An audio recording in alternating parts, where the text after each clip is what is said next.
Aslah, air minumnya umat Indonesia. Dulu sebelum Rasulullah diutus, nabi-nabi, rasul-rasul zaman dulu, jika diutus seorang rasul, maka lambat laun agama akan mulai redup. Syariatnya rasul itu semakin hari semakin lama semakin redup. Maka untuk menghidupkan kembali syariatnya rasul tersebut, Allah kirim para nabi. Itulah bedanya nabi dan rasul. Rasul itu membawa syariat baru untuk kaum yang menentang. Adapun nabi itu diutus untuk menguatkan syariat rasul sebelumnya. Lah, perhatikan. Contoh, Nabi Musa, nabi sekaligus rasul, betul? Diutus untuk Bani Israel. Ketika Nabi Musa, rasul yang mulia, diutus untuk Bani Israel, lambat laun, tahun berganti tahun, sampai ratusan tahun setelah Rasulullah Musa alaihissalam diutus, semakin redup. Allah kirim nabi.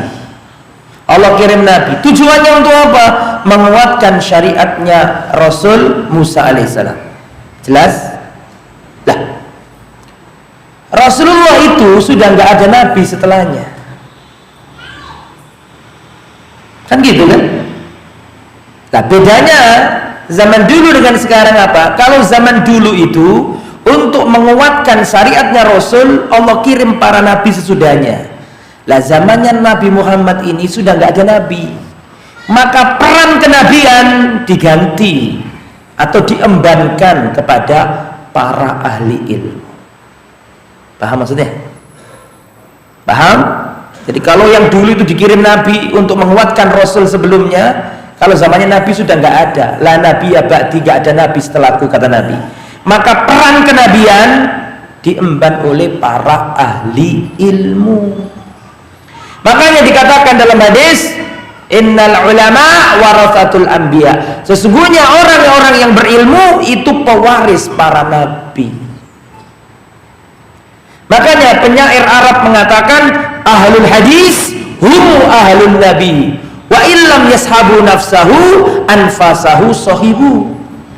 Orang yang mempelajari hadisnya Nabi itu seperti keluarganya Nabi. Meskipun mereka tidak berteman dengan jasadnya Nabi, tapi mereka berteman dengan setiap untayan kata-kata yang keluar dari lisannya Nabi. Makanya panjenengan kalau ingin jadi keluarganya Nabi, ahli warisnya Nabi, harus mau menuntut ilmu. Harus. Perhatikan, ketika Rasulullah wafat, para sahabat-sahabat senior banyak yang wafat. Abu Hurairah melihat manusia sudah tersibukkan dengan dunia. Abu Hurairah melihat orang sibuk di pasar jual beli, sudah mulai melalaikan agama.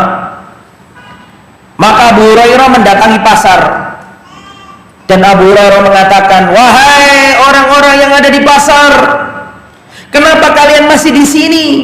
Padahal di masjid sekarang warisan Rasulullah lagi dibagi-bagikan. Kok kalian masih di sini?